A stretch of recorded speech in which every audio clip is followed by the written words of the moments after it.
yang wafat pada tahun 741 Hijriah, juz 4 halaman 228 mengutip pendapat Ibnu Abbas. Illa bisultani minallahi ta'ala. Tak ada kekuatan selain Dia, tak ada kemampuan selain Dia, tak ada kesanggupan selain Dia. Di balik yang bergerak ada Dia, Di balik yang diam ada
Hakim yang arif dan bijaksana, hadirin wal hadirat rahimakumullah. Surah Ar-Rahman ayat 33 ini adalah ayat yang mengingatkan bahwa manusia tidak bisa lari dari Allah dan lari dari pertanggungjawaban kepadanya. Ayat ini juga memotivasi manusia untuk menuntut ilmu dan mengembangkan teknologi dengan catatan kesanggupan manusia dalam mengembangkan teknologi sejatinya adalah berkat pertolongan dan kekuasaan Allah Subhanahu wa Ta'ala. Dengan mengingat Allah, hati nyaman, Jiwa tenang. Pemikiran tenteram, terarah, teratur, dan terstruktur. Outputnya, prinsip dan karakter bangsa akan terbayar secara kondusif. Bangsa maju, cemerlang dan terdepan. Namun sayang hadirin, teknologi digital saat ini dinodai dengan hal-hal negatif yang sangat mengkhawatirkan. Banyak fiturnya yang menyebabkan kecanduan sehingga akan mudah lalai untuk mengingat Tuhan. Seperti banyak di antara yang muda, balita, sampai orang tua yang tidak ingin berhenti bermain game. bahkan Di antara mereka ada yang sampai mengalami gangguan jiwa. dan ada pula yang saat sakaratul maut jari jemarinya tidak bisa berhenti seperti saat sedang bermain game. Kullukum ra'in wa kullukum mas'ulun an ra'iyatihi. Setiap orang adalah pemimpin dan akan diminta bertanggung-jawaban atas kepemimpinannya. Hadis riwayat muttafaqun alaih. Majelis hakim yang arif dan bijaksana, hadirin wal hadirat rahimakumullah. Lalu bagaimanakah hadirin agar teknologi digital tidak menjadi bumerang bagi negeri ini? Jawabannya adalah dengan pendidikan karakter. Di antaranya pendidikan karakter yang telah dicontohkan oleh Luqman yang dijelaskan dalam Al-Quran surah Luqman ayat 13 sampai 14.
Dan kami perintahkan kepada manusia agar berbuat baik kepada kedua orang tuanya.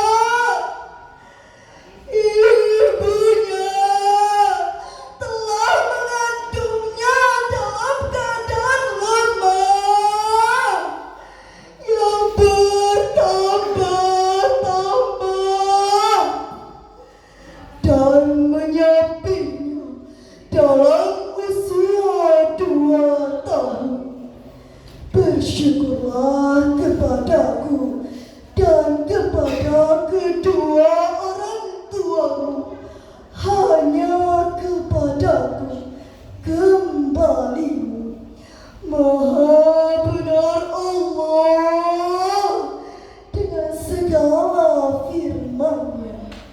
Majelis hakim yang arif dan bijaksana, hadirin wal hadirat yang berbahagia, berdasarkan ayat tersebut di dalam tafsir fi Zilalil Quran jilid 9 halaman 164 menjelaskan bahwa Luqman Al-Hakim mengarahkan kepada anaknya dengan nasihat yang penuh hikmah kebijaksanaan. Nasihat tersebut tidak mengandung tuduhan, akan tetapi mengandung persoalan ketauhidan. Inilah yang ditafsirkan oleh Sayyid Qutb Ibrahim Husain Syadzili yang lahir pada tahun 1323 Hijriah. Sejalan dengan itu Bapak Ibu, di dalam tafsir Ibnu Katsir dan Al-Quran, Kementerian Agama Republik Indonesia menyebutkan bahwa perjuangan seorang ibu dalam ayat ini digambarkan dengan kata al-wahan yang bermakna penderitaan mengandung anak.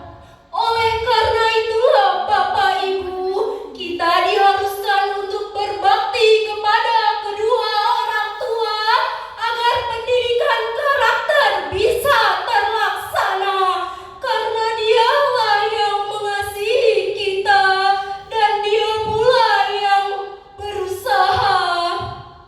Majelis hakim yang arif dan bijaksana, hadirin wal hadirat rahimakumullah, agar kita tidak terperdaya dengan fitnah di era teknologi ini, marilah kita jaga Pandangan, pendengaran, dan mulut kita.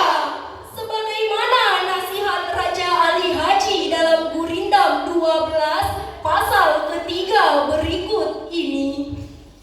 Apabila terpelihara mata, sedikitlah hai cita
Waalaikumsalam.